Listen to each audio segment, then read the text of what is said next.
Until recently, if you mentioned Guardians of the Galaxy to the average man in the street, they would have one question. That question would be, who the heck are the Guardians of the Galaxy? See, for me, there's always one before that, which is, who are you? And why are you talking to me? Okay, so maybe there's two questions. But with the recent movie release, a whole new range of questions have opened up, like, what's the deal with that raccoon? And is that guy really called Star-Lord?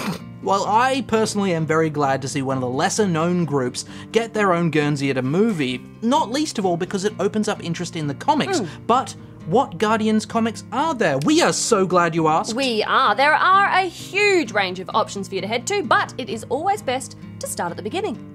A good place to start is the Guardians of the Galaxy Tomorrow's Avengers trade. Starting with Thor Annual number 6, first published in 1977, this collection shows that the Guardians of the Galaxy weren't always the quirky group that you see in the movie. Rather, they were a more standard group of heroes, although in this incarnation they hailed from the 31st century. This collection also gives you some knowledge of classic villains like Korvac, the High Evolutionary, and the Collector.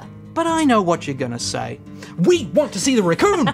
So, let's jump forward in time to the current Guardians roster of Rocket Raccoon, Gamora, Groot, Drax the Destroyer, and Star-Lord. Stop it. Now, these guys have only been a team since the title relaunch in 2008, although they have been around individually a lot longer. Yeah, and there are many options for you to look at if you want to get yourself up to speed on this team. One worth mentioning is the Guardians of the Galaxy Prelude trade, released as a primer for the movie. There are a couple of classic storylines included, which are good. There's an issue 0 of the new Marvel Now Guardian series included, which we've reviewed favourably before, and there are some new stories written as a direct tie-in to the movie, which are pretty lacklustre.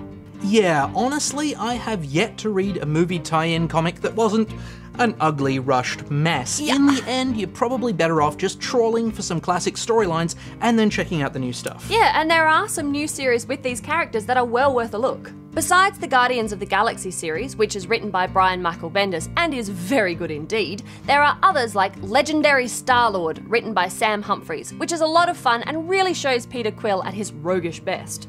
Personally, I really enjoy the Rocket Raccoon series, which has art and words by Scotty Young.